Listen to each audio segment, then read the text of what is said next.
Hi there. This is week 4 of World History 2, and we're going to be we're pausing from Ferguson, and we're going to be looking at the change that is the Reformation. And a lot of religions have schisms, have breaks. Most of them do.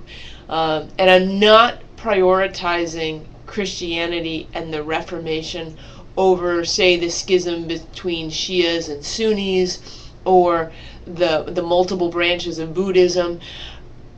But what is unique about the Reformation is that it is formed in context with everything else that's been going on. So when we're thinking about the Renaissance and then the scientific revolution and all of these things, and we're working into the Enlightenment, the Reformation is a key point in understanding all of those other changes that are happening in Europe. And it sets us up for what will be a number of other changes. And so understanding the Reformation is key. Remembering that the Catholic Church has been one of the dominant forces in Europe since, year 5, 6, 7, 8, as we start to build the power of the papacy. And then we have, the Great Schism between the East and the West side. So for the past 500 years, it's really been the church that's been calling the shots, shaping reality, and been almost one of the major political forces as well.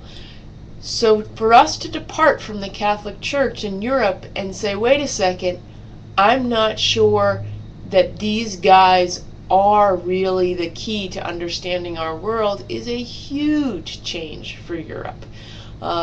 And so we're going to look at that, but I also want to make sure, because this is World History 2, that we understand the religious landscape as a whole as well. So we're looking specifically at the Reformation through a lot of outside sources. I hope you like the long lecture. I think she seems like a pretty squared away lady.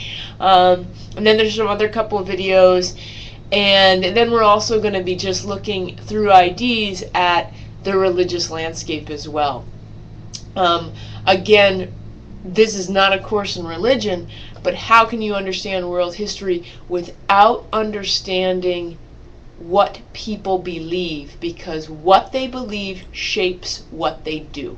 And so I hope that, I know there are a number of aspiring teachers in here, I hope that you make religion a piece of how you teach, because separating those two out when religion was the dominant force in really epistemology is really key to understanding why people do some of the things that they do.